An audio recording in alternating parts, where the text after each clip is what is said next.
سووریا وڵاتی زارۆکن ئاڤێتی و بێخودی هەرژە چەند ڕۆژان لەبەر دەرێ مزگەفتەکێ یانجی لەبەر تاڵدەیا دیوارێکی خەولە زارۆکەکە شیرمژ ئاسێ چار ڕۆژی تێدیتنە جارنان بە پاچێکی پێچاییە و جارنان دناوا کارتۆنەکێدەیە ئەف دیمەنێ سۆسرەت لە تەڤایە سووریایê و هەری بێتر لە هەرێمên جێر کۆنترۆلا حکوومەتا شامê xwe دووبارە و سێبارە dike.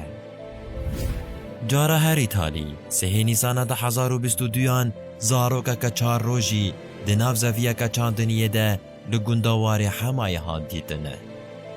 Li gor raporeka rewangeha Sûriyayî ya mafên mirovan ji destpêka 2022yan ve heta bi kêliya amadekirina vê vîdyoyê 16 zarokên avêtî li herêmên bin kontrola rejîmê hatine dîtine.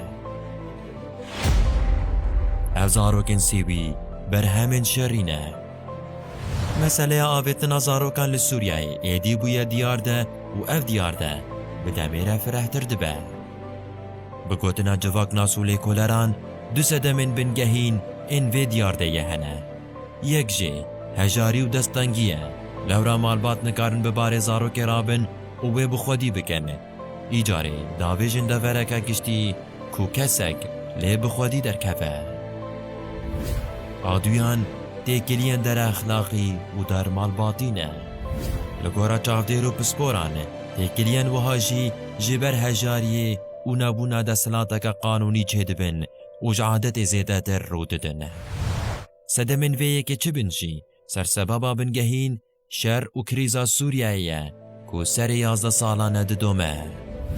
Li gor pêşbîniyan ji krîza Sûriyayê ti pêjna çareseriyê nayê.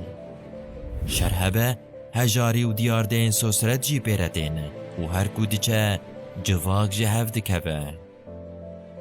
Heke çend salên din wisa bidome gelo heye nifşekî bêkes û sêwî bi kolanên Sûriyayê bikeve nêrîna xwe bide.